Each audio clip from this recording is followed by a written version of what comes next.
क्षभिर्जत्रा स्थिरैरङ्गैः स्तुष्टुवाघुसस्तनो दिव्यसे महिदे महितं जदायुः।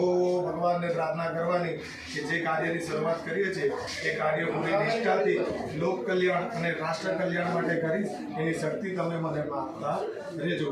બોલો ભારત માતા કી જય, અંબે ભવાની માતા કી જય, નમઃ પાર્વતી પતये હર હર મહાદેવ।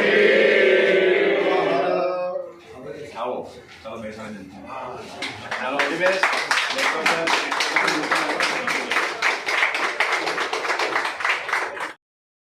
નમસ્કાર મિત્રો, વાપી રિપબ્લિક ન્યૂઝ શોમાં આપનું સ્વાગત છે। વાપી મહાનગરપાલિકા બન્યા બાદ પ્રથમ વખત વાપી મહાનગરપાલિકાના હોદ્દેદારોની વરણી થયા બાદ આજરોજ શ્રીમતી દક્ષાબેન પટેલ મેયર પદ પર, શ્રી મિતેશભાઈ દેસાઈ ડેપ્યુટી મેયર પદ પર, શ્રી સતીશભાઈ પટેલ સ્ટેન્ડિંગ સમિતિના અધ્યક્ષ પદ પર, શ્રી ધર્મેશભાઈ પટેલ શાસક પક્ષના નેતા પદ પર, શ્રીમતી સુનીતાબેન તિવારી દંડક પદનો ચાર્જ લીધો। વાપી શહેરના વિકાસ, સ્વચ્છતા અને સુખાકારી માટે આખી ટીમ ઉત્કૃષ્ટ કામગીરી કરશે અને તેમના નેતૃત્વ હેઠળ વાપીનગર પ્રગતિના નવા શિખરો સર કરશે એવી અપેક્ષાઓ વાપીની જનતા રાખી રહેલ છે।